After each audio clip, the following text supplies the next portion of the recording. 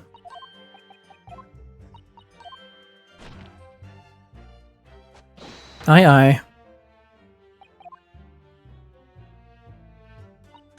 I accidentally skipped it. That's my bad. Okay, I'll go through the looping dialogue again. I don't really like the inclusion of the looping dialogue. I mean, it serves to give you a hint every now and then, but I just don't like it. There's a reason why I skip it in almost every game we play.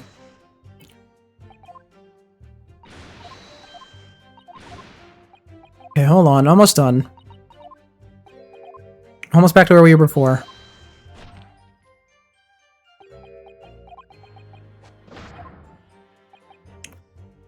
Okay, here we are. Mr. Lawyer, sir, can I ask you something? Oh, yes, of course. What is it? Well, you keep asking us all these questions about everything we've told you, so... It seems like you don't believe our testimony, is that right? Is it? Well, out with it. What? No. Oh, no, it's really not that at all. My husband's a policeman, remember? And I know what I saw. I remember every last detail, everything. Like... Oh, I know. What about the books the man dropped? I could tell you the names of every single one I could. Every single one. And you dare to question how reliable my testimony is? Ooh, yes, please. Tell me what the names of the books were. That will do, miss- No, it won't do at all! That Japanese lawyer has no idea what I'm capable of. Even if I decide to forgive him for insulting us, don't think for a minute that Rolly will. I really didn't mean to cause offense. Please, put your husband's fists down. But perhaps you would like to be the opportunity to supplement your testimony, Miss Pete. Might that, appease you? Also, I love her patchwork ribbon. I haven't noted their character designs yet. I love the patchwork ribbon. Oh, thank you, my lord. That would settle things nicely. Wouldn't it, darling?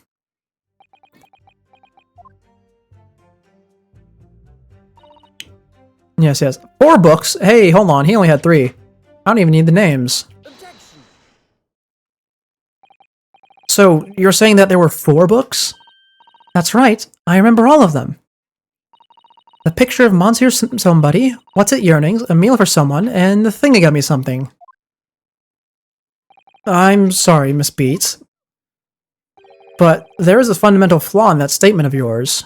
Oh no, what flaw? Simply that, at the scene of the crime, there were only 3 books, not 4. What? This is the receipt for the bookshop where the defendant bought his books. Your books? Yes, and it details Mr. Natsume's purchases that day. But as you can see, only 3 books are listed. Only 3? But no, that can't be. I remember seeing them. There were 4 books, I tell you, 4 dirty old books. Oh, really? Have a good look at this photographic print of the scene of the crime. As you can clearly see from the evidence as well, there are only 3 books. But I just don't believe it. I saw them there, I swear it, I saw them! No, madam, I'm afraid your powers of observation cannot be relied upon. So it cannot be denied that though you say it was the defendant you saw, you could very well be mistaken. Oh no, no!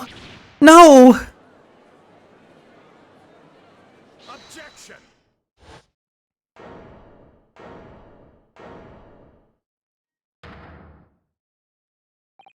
It's plainly evident that it is your powers of deduction that cannot be relied upon, my learned Nipponese friend.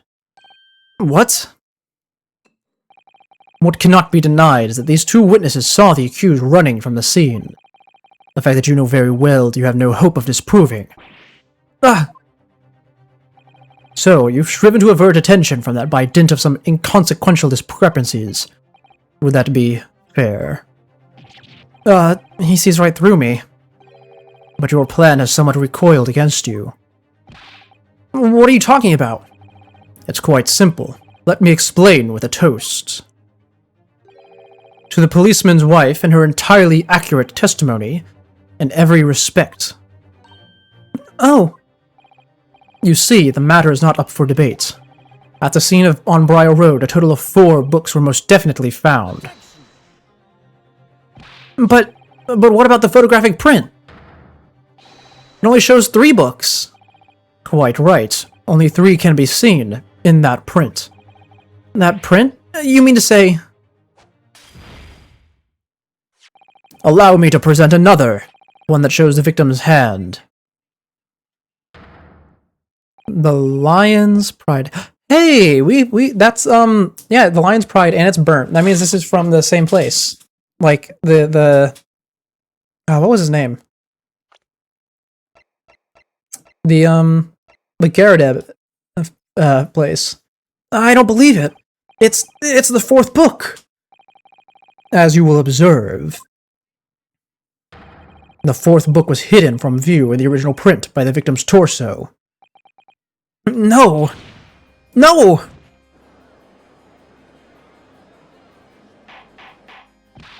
Order! Order! There, you see? Look at that! Look! Yeah. It's just like I said, isn't it, my darling? Yes, sir. Patricia's always right, sir. Let us study the receipt for the books purchased by the accused on the day in question. Mrs. Beats, the titles once again, if you please. Oh, yes, of course. The pictures of Monsieur somebody or other.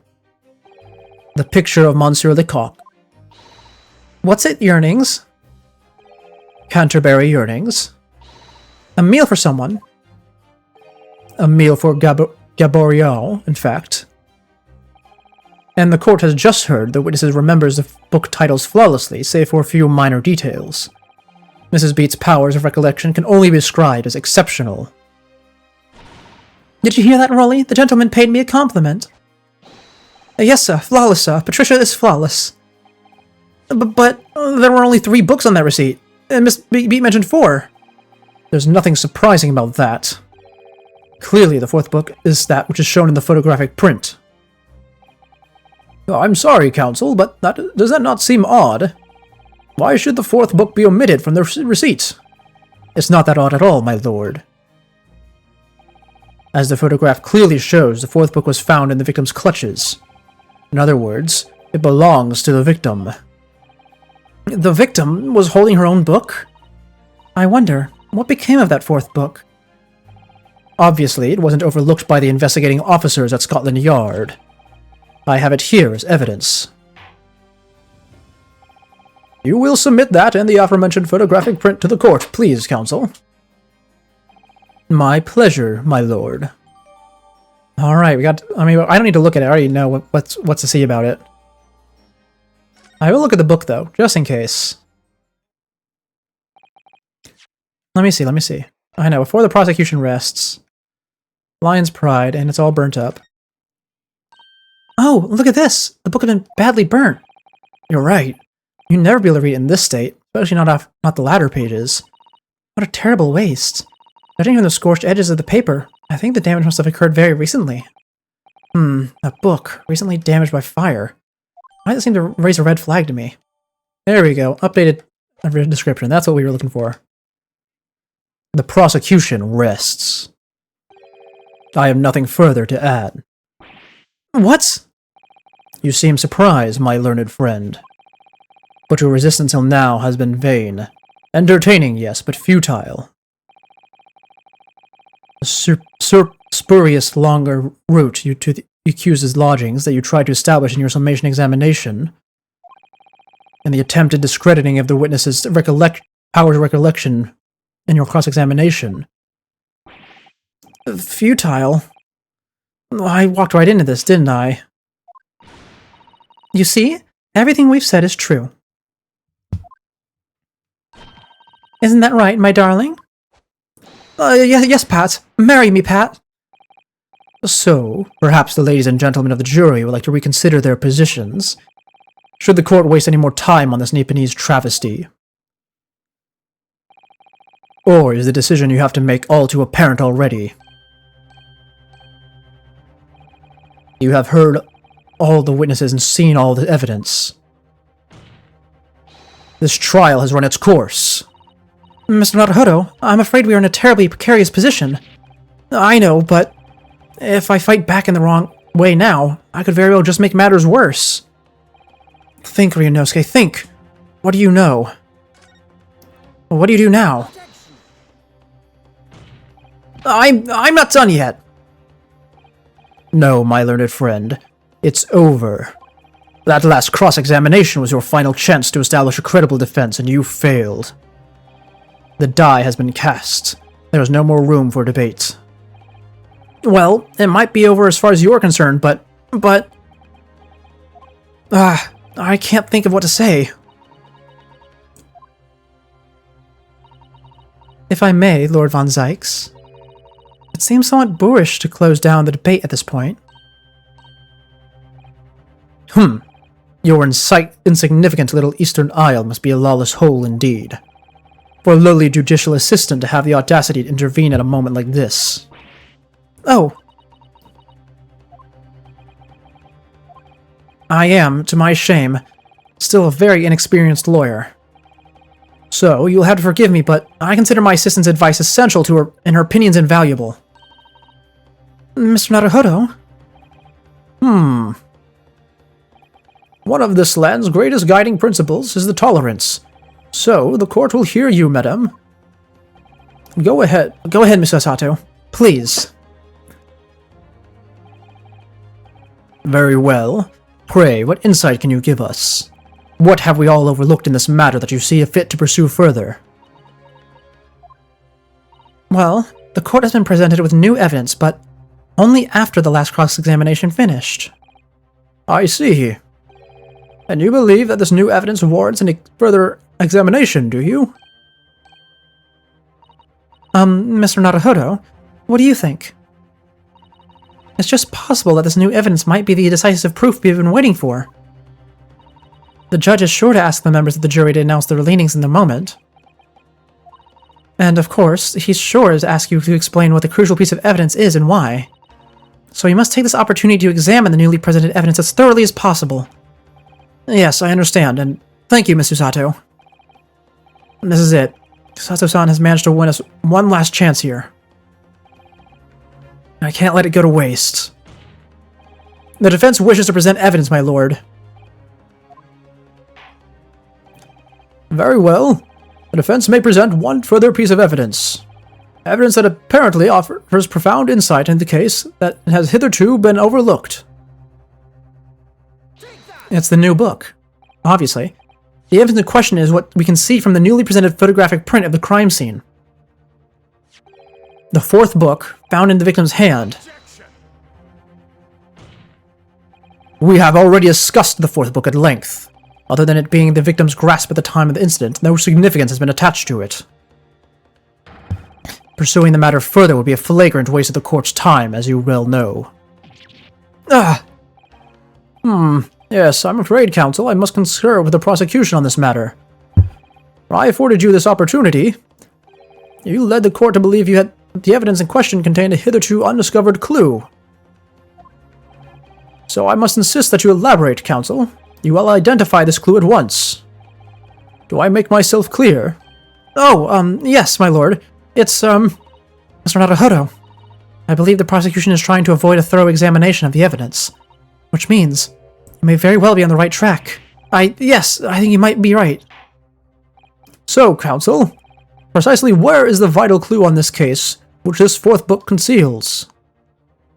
It would be the burn marks, Your Honor. I would like to ask the court to observe the back of the book in question.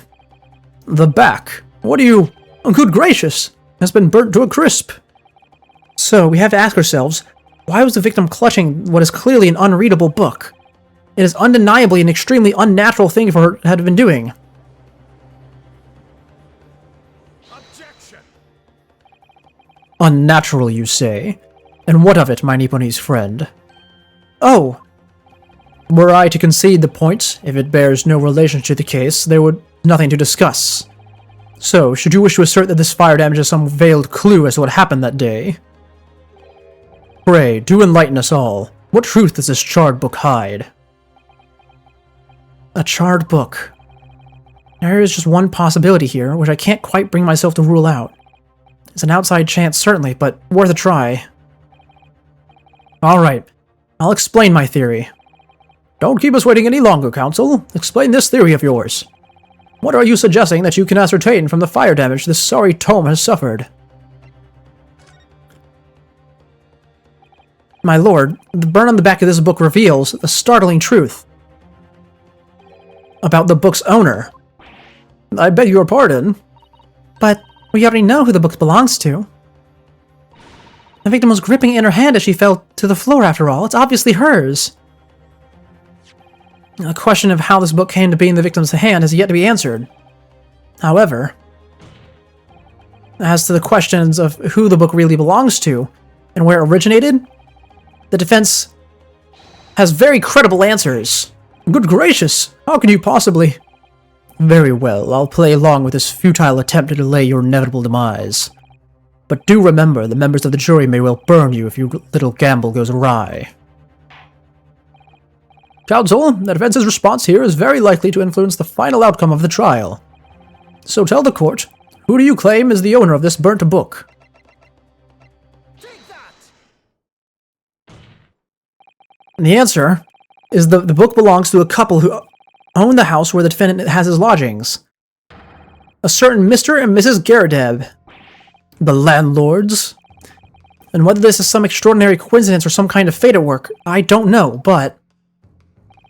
Of all the people in London, one of the 6 chosen for jury duty in the courtroom today is none other than Mrs. Garadeb herself. Oh my goodness. Me? I think you must be mistaken, sir. I'm not Mr. Garadeb's wife. I'm his maid. Things would be so much easier if you just dropped the pretense. Alright then, how about a simple question for you? Have you ever seen this book in Mr. Garadeb's residence? I would never presume to know all of the books he keeps, sir. Objection! This is outlandish behavior. This woman is the accused landlady, you say. You implicate this hard-working member of the public. You besmirch her without a shred of evidence. Your actions are unforgivable. And this is not mere conjecture. The defense happens to know that on the day in question, at almost the exactly same time the victim was stabbed on the pavement below, another incident was taking place in the room on the top floor of Mr. and Mrs. Garadeb's house. Oh, good lord! What sort of incident, counsel? A fire, my lord. Afraid to say it was. Happened in the blink of an eye, you know. The whole place filled with smoke. Couldn't see a bally thing. Didn't take long for the fire to spread, of course. The bally furniture started going up as well. Worst of it is, I lost my favorite. A book called The Lion's Pride. The Lion's Pride. By Jove, that's the very same title of the subject of this debate. Oh dear me. Objection! This is risible. All you've told the court is that the book by the same name was involved in a fire, in which case it would be reasonable to assume that it was burnt to ashes. And entirely unreasonable to infer that it magically removed itself from the scene of the crime. Perhaps it would make more sense if I told you that the cause of the fire was marital discord. Without going into details, it appears that Mrs. Garadeb was considerably enraged. Apparently she continued to attack Mr. Garadeb even amid the flames. Oh, how awful. I can't even imagine something being so horrid to someone you love. Can you, Rolly? Absolutely not, sir. My Patricia would never raise a finger against me, sir.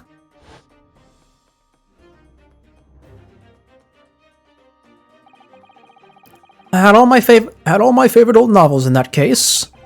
But as soon as the fire got hold of them, that was it. Whoosh! Up in smoke. Then the wife started hurling things at me. There was I, backed up against the window under heavy enemy fire, incendiary books coming 10 to the dozen. The man had his back against the window, and he had burning books thrown at him? Goodness gracious, are you suggesting that the book was thrown through the window and landed coincidentally at the scene of the crime? Objection! No. A thorough investigation of the surrounding area was conducted the very evening of the incident, and there's no report of the Garadeb's window pane being broken. That's quite true. We also saw no sign of broken glass when we visited the Garadeb household. But is it not conceivable that the window was open at the time and... Not even remotely. Let us not forget the season and the chilling weather that accompanies it. No Londoner would ever leave a window open in the middle of winter. Ah! Does the defense postulate this scenario in all seriousness, counsel? Do you earnestly claim that the book found at the scene was a flaming projectile thrown by Mr. Garadeb's wife? I believe it's a possibility, my lord. That's quite enough. Who is this? Oh, it's her. That's quite enough. Well, I hope that everyone can see you for what you are now, you little foreign trickster. You call yourself a lawyer, but you're just a coward. A mean coward. Oh, really? Claiming that our little tiff set the whole neighborhood alight? Honestly. Implying that I'm merely posing as a maid for appearance's sake? How could you? It's nothing to do with this beastly case. Not any of it.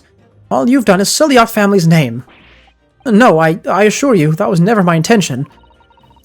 Dragging an upstanding citizen's name through the mud simply to divert attention from your failing defense. I should box your ears, that's what I should do. It's utterly unforgivable. Too right. Here we go.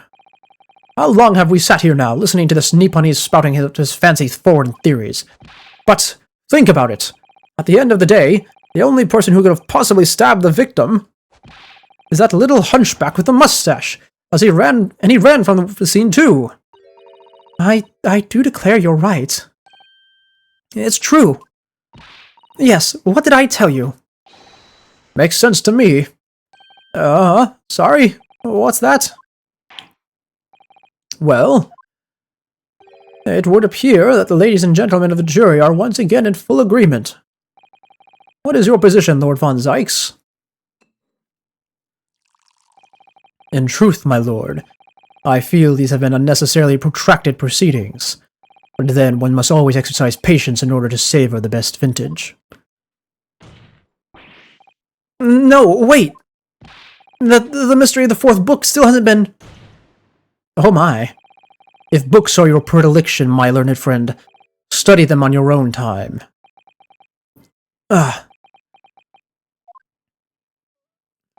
What? No forgive the discourtesy this time? In that case, ladies and gentlemen of the jury, you will now state your individual decisions regarding the defendant's culpability for the court to hear. Guilty. Guilty. Oh, come on. Not one of them? Guilty. Guilty. Guilty. Man. They really are hasty, aren't they? Well, it's time to do this again. Thank you, but unambiguous response. That's twice now. It's over. Mr. Naruhodo, don't give up. Miss Usato, have you forgotten? The battle isn't over yet. You're not suggesting... Of course, the defense has the right to another examination at this point. You could still convince the jurors to change their minds. You have one more chance. My lord, the defense asks to exercise its right to a summation examination. You believe you still have tricks up your sleeve. I don't intend to trick anybody. I intend to uncover the truth. This is no time to be downcast. As long as there's a chance, I have to stay strong and determined.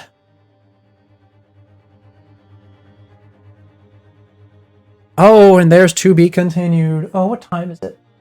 Okay. Do we continue from here? I don't know.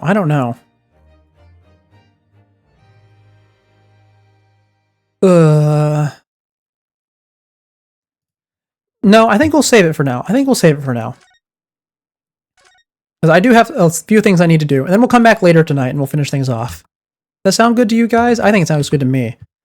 So let me see, where's my ending screen? There it is. Oh, lovely ending screen. Lovely ending screen. Well, here we are at the end of another stream. Oh, it's been so nice to get back into Ace Attorney. Now, this stream, I guess 4 hours is actually longer than I usually go. But I want to do some I want to start doing really long streams again. It's been a long time. I've mentioned this before. Back when we started doing the first Ace Attorney games, like starting from number 4, we regularly did 5 to 6 hour streams, and it was so much fun. Terrible for my throat, especially since my allergies were still destroying me back then, but great fun, great fun. But for now, we have reached the end. So I'm going to find us someone to raid, and then we can go ahead and call things here. So that being said, thank you all for tuning in. This has been Sigu Scuffed, and I am signing off. Goodbye. I will see you all later tonight. Goodbye, goodbye. Wait, hold on. Oh, hey, Flame, welcome. Oh, I say welcome in, but you've been here the whole time. And thank you for the 10 stream streak. Thank you. I did not realize that you've actually been here in that many. Where's the end stream button? How do I do this? I always forget. Ah, here it is. Goodbye.